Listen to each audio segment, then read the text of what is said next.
Bonsoir à tous, peuple de Dieu. Alors, je me présente devant vous en cette nuit aujourd'hui pour vous parler d'une édification sous le titre de la dîme. J'aimerais bien essayer en quelques minutes, pour essayer d'apporter la lumière à ce sujet-là. Parce qu'il y a un frère, il y a de cela 2 semaines, une semaine tout au moins, qui m'avait interpellé à propos de ce sujet-là, la dîme. Est-ce que la dîme est une obligation?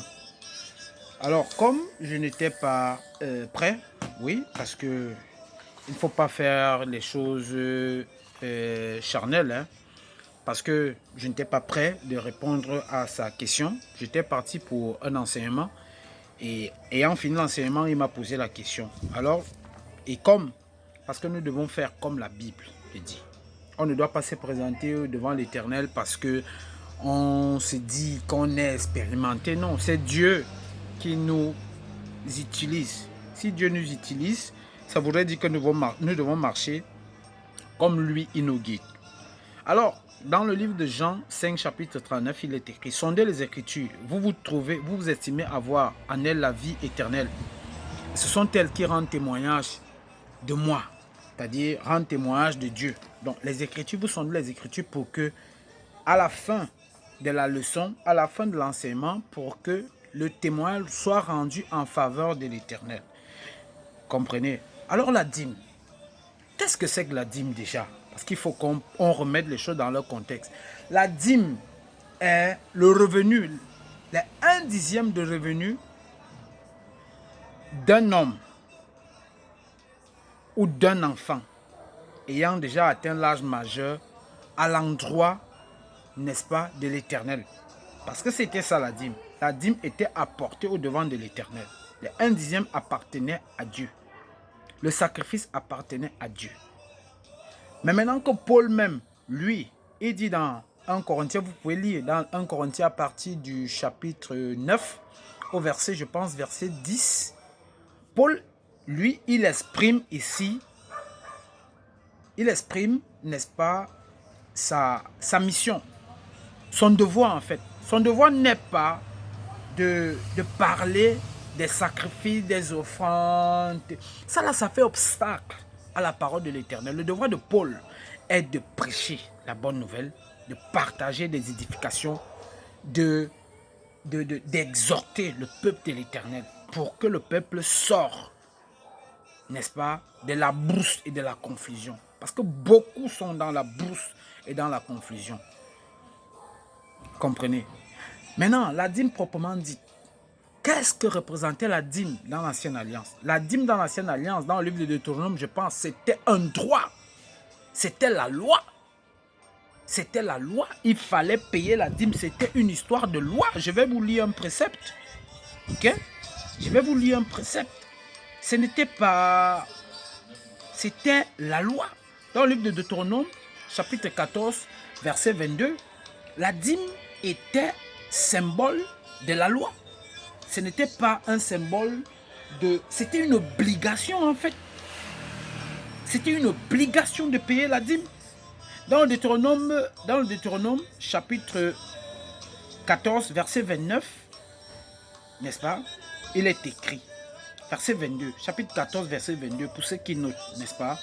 Tu dois absolument donner le 10e de ce qui est de ta semence produit dans les champs chaque année. Tu dois absolument, ceux qui ont un peu, hein, ceux qui ont un cul élevé un peu là, vous comprenez le terme, le mot absolument.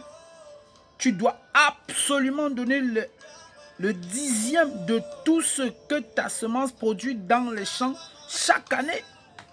Donc c'était une obligation de payer sa dîme. Mais maintenant, dans la nouvelle alliance, qu'est-ce qu'est devenu la dîme? Christ n'avait pas, Jésus-Christ, en chair et en os, n'avait pas réprimandé, il n'était pas contre qu'on paye la dîme pendant qu'il vivait. Je vais vous lire le précepte. Il faut laisser la discrétion. Hein. Écoutez, Il faut laisser cette distraction-là qui ne signifie rien, ok? Écoutez, d'accord? Quand Jésus était sur la terre, les adorateurs de Dieu avaient toujours l'obligation de donner la dîme. Hein? Mais après la mort de Jésus, ce n'était plus le cas. Oui, après la mort de Christ, ce n'était plus le cas. Quand Jésus était là, on payait la dîme parce que Christ savait son devoir, il connaissait sa mission. Mais une fois qu'il est mort, ce n'était plus le cas. La dîme n'était plus une obligation. Alors, nous allons lire après la mort de Jésus, qu'est-ce qui était la dîme? Qu'est-ce que la dîme est revenue? Prenons Colossiens. Ok? Prenons la lettre aux Colossiens. Colossiens chapitre 2, chapitre 2 du verset 23, du verset 13 là. On lit un peu ce qui est écrit. Ok? Parce que des gens aiment penser qu'ils peuvent duper des gens. Et l'Éternel ne va plus laisser ça. Hein? D'accord? Colossiens chapitre 2, du verset 1 à 23. Mais moi, je vais m'arrêter à 13. D'accord? Ok. D'autre part, alors que vous étiez morts dans vos fautes et dans l'état d'incirconcision de votre chair, Dieu vous a rendu à la vie avec lui. Il a bien voulu vous pardonner toutes vos fautes et a effacé le document manuscrit qui consistait en décret, et qui était comme contre vous. Il l'a fait disparaître en le clouant au poteau. Il l'a fait disparaître en le clouant au poteau. Plus précisément, les lois. Petit exemple. Hein? Aïe. Voyez-vous, il y a des gens, c'est-à-dire, si toi, pasteur, tu veux venir escroquer de l'argent aux fidèles, demande-leur l'argent, laisse le nom de l'Éternel en paix. N'utilisez pas les méthodes pour pouvoir instrumentaliser les gens. Heureusement que des gens commencent à se réveiller parce que moi, je vais mettre de mon énergie pour pouvoir vous mettre à nu. D'accord? Il y a des gens qui me posent toujours la question. Toi, tu es toujours là pour condamner, pour dénoncer les gens. Est-ce que il y a un ministère de dénonciation? Est-ce que Dieu a créé un ministère de dénonciation? Je dis, mais attendez, vous n'en savez rien. Vous n'en savez rien. Vous n'en savez rien. Vous n'en savez rien de ce qui est de la parole de Dieu. Hein? Parce que quand tu viens me dire que est-ce qu'il y a un ministère de dénonciation, je vais t'envoyer dans la Bible. Ok? Je vais t'envoyer dans la Bible et tu vas aller lire un verset qui nous donne mandat. Qui nous donne mandat de pouvoir condamner. Je dis de pouvoir condamner et non de dénoncer. D'accord? Allons dans Éphésiens 5, 11. Je vais d'abord à 10. Éphésiens 5, 10. Examinez ce qui est agréable au Seigneur. Ça, c'est le verset, Éphésiens chapitre 5, le verset 10, il est écrit, examinez ce qui est agréable au Seigneur. Maintenant, dans le verset 11, il est écrit, et ne prenez point part aux œuvres infructueuses des ténèbres, mais plutôt condamnez-les. Alors toi qui vas venir me dire que est-ce que nous avions mandat, il y a un ministère de dénonciation, je t'ai dit, l'Éternel m'a donné mandat de condamner ceux-là qui sont dans des ténèbres. Alors, pour revenir à nos moutons et parler en ce qui concerne, n'est-ce pas, les lois de l'Éternel concernant la dîme. Donc, Christ est mort. Quand il est mort, tout était accompli. La dîme maintenant, c'est du volontariat. C'est toi qui veux y payer la dîme. D'accord? Qu'est-ce que Paul dit? Parce que il faut faire comme Ésaïe. Hein? Ésaïe dit ligne sur ligne, verset sur verset, précepte sur précepte, un peu ici, un peu là, pour avoir une bien meilleure compréhension. N'est-ce pas? Qu'est-ce que Paul dit? Voici ce que Paul dit dans le Corinthiens, Corinthiens, épître aux Corinthiens, Corinthiens 1, chapitre 9, au verset 19, il est écrit, nous avons semé, si nous avons semé en vous, si nous avons semé en vous des biens spirituels, est-ce une chose extraordinaire que nous récoltions des biens temporels? Si d'autres ont ce droit sur vous, ne l'avons-nous pas davantage? Cependant, nous ne l'avons pas utilisé de ce droit.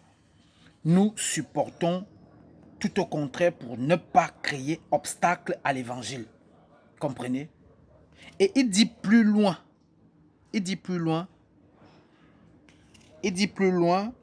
quelle est donc ma récompense? C'est qu'en annonçant l'évangile, j'offre gratuitement l'évangile sans pleinement user du droit que me confère l'évangile. Vous avez compris? Donc, Paul, pour lui, il dit très bien dans le livre de 1 Corinthiens, à partir du chapitre 9, il dit très bien qu'il a le droit de récolter les biens spirituels s'il a semé en vous des biens matériels. Est-ce que c'est une chose extraordinaire pour lui de récolter les biens spirituels? Il a de ce droit. Mais il ne l'utilise pas pour ne pas faire obstacle à l'évangile de l'Éternel. Donc, il ne faudrait pas que quand, frère, tu veux payer ta dîme, frère, en conclusion, que ça soit du volontariat. Si tu veux donner la dîme, mais que ça soit dans un cœur d'honnêteté. Que ça soit dans un sentiment d'honnêteté en payant ta dîme. Que ça soit dans un sentiment d'honnêteté. Ne fais pas comme les pharisiens qui ils vont faire là, comme la pauvre femme qui n'avait que les 3 pièces qui avaient donné tout ce qu'il avait. Eux, ils venaient donner de leur superflu. Donc, quand tu veux donner ta dîme, la dîme, c'est les 1/10 de ton revenu. Quand tu veux donner, la dîme est biblique. C'est biblique. Mais dans l'ancienne alliance, c'était un droit. Mais maintenant, ce n'est plus un droit. Nous payons la dîme, mais maintenant, c'est du volontariat. Ça dépend, c'est indépendamment de toi. Et non le pasteur qui impose. Il faudrait bien qu'on rentre dans des choses dans leur contexte. Parce que quand tu enlèves un mot dans son contexte, tu en fais un prétexte. Donc faites très attention, mes bien-aimés en Christ. Shalom, que l'Éternel continue à nous guider. Alléluia.